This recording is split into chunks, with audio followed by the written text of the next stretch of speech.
रतन टाटा ने देश में विमान फैक्ट्री का जो ख्वाब देखा था, मोदी के उद्घाटन के साथ ही सपनों की उस उड़ान को पंख लग गए। भारत में पहली बार प्राइवेट फैक्ट्री में विमान बनने की शुरुआत हो गई है।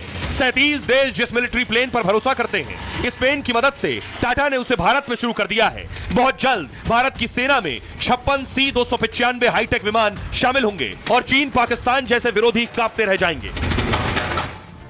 और आइए आपको बताऊं इसकी खासियत क्या है। C-295 कैसे भारत की सेना की ताकत में आकर और ज्यादा उसे मजबूती देगा। यह है C-295।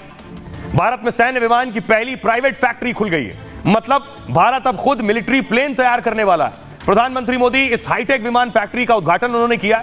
यह गुजरात के वडोदरा में है। नाम है टाटा एयरक्राफ्ट कॉम्प्लेक्स इसका। इस प्लेन के साथ मिलकर भारत यहां C-295 विमान बनाएगा। C-295 मिलिट्री ट्रांसपोर्ट यानी मालवाहक सैन्य विमान है। इस विमान में 73 सैनिक या 48 पैराशूटर बैठ सकते हैं और ये 800 किलो के हथियार, सैनिक, ईंधन, सामान ले जाने की ताकत रखता है। इसे उड़ाने के लिए 1 किलोमीटर से भी छोटे रनवे की जरूरत होगी। कच्चे और अस्थायी रनवे पर भी यह विमान उतारा जा सकता है। मतलब दुर्गम जगहों पर भी हथियार, सैनिक ले जा सकता है यह विमान। स्पेन, पोलैंड से लेकर 37 देश इसका इस्तेमाल कर रहे हैं और बहुत जल्द भारतीय सेना की ताकत भी यह बढ़ाएगा। स्पेन के साथ भारत ने विमान बनाने का जो समझौता किया है, उसमें भारत 40, स्पेन 16 C-295 मिलिट्री विमान बनाने वाले हैं। 2026 तक टाटा की फैक्ट्री से पहला विमान तैयार हो जाएगा। यह विमान फैक्ट्री रतन टाटा की ड्रीम प्रोजेक्ट थी, जिसकी वो कई सालों से तैयारी भी कर रहे थे और टाटा के 200 खास इंजीनियर्स की टीम इस वक्त स्पेन में है।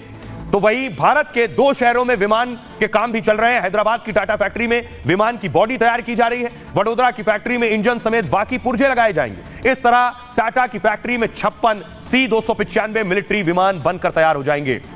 आइए आपको सुनवाता हूं, सुनिए जरा प्रधानमंत्री नरेंद्र मोदी ने इस मौके पर क्या कहा।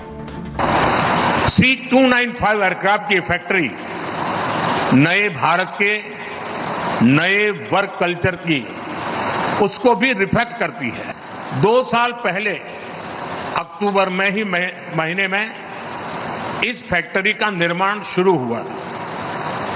आज अक्टूबर महीने में ही ये फैक्ट्री अब एयरक्राफ्ट के प्रोडक्शन के लिए तैयार है। मेरा हमेशा से ये फोकस रहा है कि प्लानिंग और एग्जीक्यूशन में अनावश्यक देरी न हो। मुझे पूरा विश्वास है कि भविष्य में इस एयरक्राफ्ट फैक्ट्री में बने विमान दूसरे देशों को भी एक्सपोर्ट किए जाएंगे। स्पेन के जो पीएम आए, उन्हें प्रधानमंत्री वडोदरा ले गए। देखिए जरा, यह है वो पैलेस, जिस पैलेस में प्रधानमंत्री स्पेन के पीएम से इसमें मुलाकात की है, इसी में उनके साथ लंच किया है, इसी पैलेस में उनके साथ बैठक हुई है। यह वडोदरा का लक्ष्मी विलास है और इसकी खासियत क्या है, यह मैं आपको बताऊंगा। बहुत कम लोग इसके बारे में जानते हैं, इस पैलेस के बारे में। यह अंदर की तस्वीरें देख रहे हैं इस पैलेस की। आपको बताऊं, ब्रिटिश राजशाही का, लंदन में जो ब्रिटिश राजशाही का निवास स्थान है, यह बकिंगम पैलेस। बकिंगम पैलेस से 4 गुना बड़ा है यह पैलेस, जहां प्रधानमंत्री नरेंद्र मोदी स्पेन के पीएम को लेकर गए। आइए मैं आपको बताऊं लक्ष्मी विला का क्या कुछ खासियत है। मोदी और स्पेन के पीएम पेड्रो सांचेज ने जहां मुलाकात की है, इसका नाम है लक्ष्मी निवास पैलेस। वडोदरा में बना यह पैलेस दुनिया का सबसे बड़ा निजी निवास यानी घर माना जाता है। यह लंदन के बकिंगम पैलेस से भी 4 गुना बड़ा और आलीशान है। अंबानी का घर एंटीलिया भी वडोदरा के लक्ष्मी निवास पैलेस के सामने बहुत छोटा है।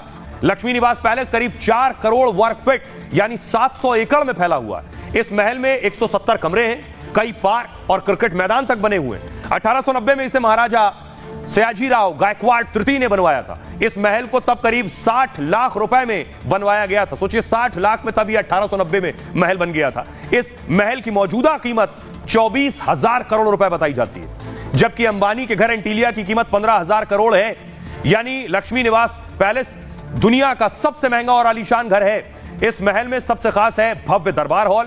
5000 वर्ग फीट में बने इस दरबार हॉल में ही प्रधानमंत्री मोदी स्पेन के पीएम से मिले और फिर यहीं स्पेन के मेहमानों के साथ मोदी ने लंच भी किया है। लक्ष्मी निवास पैलेस और इसके दरबार हॉल को देखकर विदेशी मेहमान भी हैरान रह गए। दरबार हॉल को बनाने में कारीगरों ने सोने, हाथी दांत और लाखों चीजों का इस्तेमाल किया। भारत में से लेकर इटली के कारीगरों ने इसे कई सालों में बनवाया है। खास बात यह है कि इतने बड़े दरबार हॉल में एक भी खंबा नहीं है, यह है इसकी खासियत। प्रधानमंत्री नरेंद्र मोदी इसके बाद आपको बताऊं रोड शो किया उन्होंने, और रोड शो किया टाटा के उस यूनिट तक। यह पीएम मोदी का रोड शो वडोदरा में आप देख रहे हैं। उनके अभिवादन के लिए सड़कों के दोनों किनारे भीड़ थी।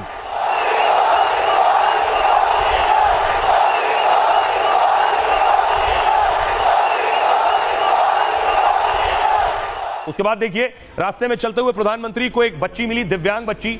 उसके ने प्रधानमंत्री और स्पेन के पीएम की फोटो बनाई थी। प्रधानमंत्री नरेंद्र मोदी ने देखिए उसे अंगूठा दिखाया और उसके बाद हम सब दिखाने के बाद उस बच्ची से मिलने गए। दिव्यांग बच्ची थी, इसने पीएम मोदी और स्पेन के पीएम की फोटो बनाई थी और इससे मिले हैं पीएम मोदी। सुनिए जरा ये बच्ची क्या कह रही है। हाँ, उन्होंने पहले स्केच लिए, फिर वो नीचे आए, मुझसे हाथ मिलाया, फिर दोनों ही नीचे आए तो उन्होंने पूछा, फिर उन्होंने मुझसे बात की और थैंक यू कहा, तो मुझे बहुत खुशी हुई। क्या बातचीत क्या हुई आपकी दोनों प्राइम मिनिस्टर के साथ? उन्होंने पूछा मेरा नाम पूछा, फिर कैसी हो, कहाँ से हो, फिर जब स्पेन के पीएम नीचे आए तो मोदी जी ने मेरा इंट्रोडक्शन उनको दिया कि मैं फाइन आर्ट्स में पढ़ती हूँ और थैंक यू कहा उनको। ये खबरों में आगे बढ़ते हैं। आज वक्फ की बैठक थी। पिछली बैठक आपको याद होगी जब बोतल चल गई थी और कल्याण बनर्जी घायल हो गए। आज देखिए वक्फ में फिर हंगामा हो गया। जेपीसी की बैठक में, ज्वाइंट पार्लियामेंट्री कमेटी की बैठक थी, सांसद पहुंच रहे थे, असदुद्दीन ओवैसी, ये सारे सांसद जेपीसी का हिस्सा हैं। बैठक हुई और बैठक में फिर हंगामा शुरू हो गया। अगली तस्वीर में आपको दिखाऊं, कई सांसद जिसमें संजय सिंह भी शामिल है, सांसदों ने वॉकआउट किया है, यानी बैठक छोड़कर बाहर निकल गए ये सांसद। सांसदों को ऐतराज था कुछ बातों पर, जिसके बाद सांसदों ने बॉयकॉट किया।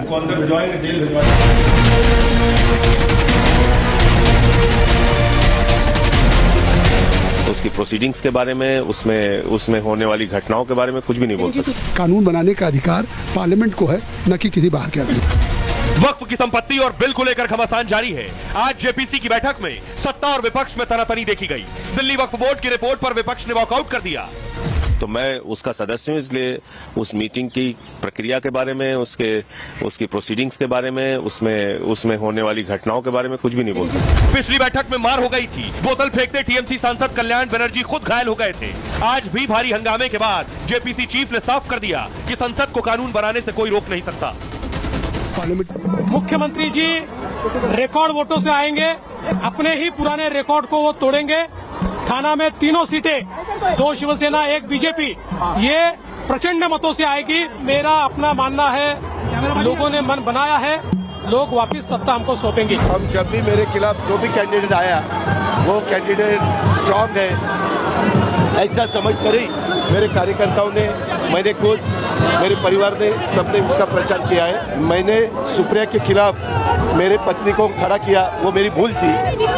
ये भूल वापिस इन्होंने नहीं करनी चाहिए थी, लेकिन की है। आखिर वोटर उसके बारे में डिसीजन लेंगे। पहले ही जिशान जो है चुन के आया था, कई बार जो बाबा सिद्दीकी भी चुनकर आए थे, और इस बार तो मेरे ख्याल से जिशान फिर से चुनकर आएंगे। जो हालात 15-20 दिन में आपने दिखा है, उसको देखते हुए जिशान जो है आएगा। दोनों बेटे को टिकट दिया, एक तो भारतीय जनता पार्टी के तरफ से नीतीश को दिया गया है और माननीय मुख्यमंत्री एकनाथ शिंदे की शिवसेना ने नीलेश राणे को टिकट दिया है। मैं समझता हूँ दोनों भी भारी वोट से चुन के आएंगे, ऐसा वातावरण है। और आइए अब आपको लिए चलते हैं आज की एक और बड़ी खबर की तरफ। टाटा का प्लान और भारत की उड़ान। आज जो तस्वीर सामने आई आपको बताऊंगा। प्रधानमंत्री नरेंद्र मोदी और रतन टाटा के क्या रिश्ते थे, क्या संबंध थे। रतन टाटा पर आज पहली बार प्रधानमंत्री नरेंद्र मोदी ने क्या कहा है आपको सुनवाऊंगा। लेकिन देखिए जरा तस्वीर में आपको दिखा रहा हूं, वडोदरा में टाटा की विमान फैक्ट्री लग गई है। देख रहे हैं आप किस तरह से वहां विमान बनने शुरू हो गए हैं। तस्वीर आप देख रहे हैं, ये यूनिट है विमान बनने की। ये यूनिट के अंदर की तस्वीर आप देख रहे हैं और किस तरह से विमान बनाया जा रहा है। भारत में इस C295 विमान का निर्माण होगा जो भारतीय सेना की ताकत को बढ़ाएंगे। अंदर लगे हुए हैं वो कर्मचारी जो इस विमान का निर्माण कर रहे हैं। स्पेन के साथ साझा सहमति के बाद यह यूनिट लगाई गई है। मेक इन इंडिया की ताकत भी है ये। अगली तस्वीर देखिए जरा। स्पेन के साथ भारत ने मिलकर यह यूनिट लगाई है। स्पेन के पीएम आज आए, प्रधानमंत्री नरेंद्र मोदी ने उनके साथ मुलाकात की। और अगली तस्वीर में आपको दिखाऊं, यह है C295 विमान। 56 ऐसे विमान बनने, इसमें से 40 से ज्यादा भारत में बनेंगे। यह है C295 विमान जिसकी यूनिट वडोदरा में लगा दी गई है। इसकी खासियत आप देख पा रहे हैं टीवी पर। भारतीय सेना को कितनी ज्यादा ताकत देगी, पड़ोसी हैरान हैं और डरे हुए भी हैं।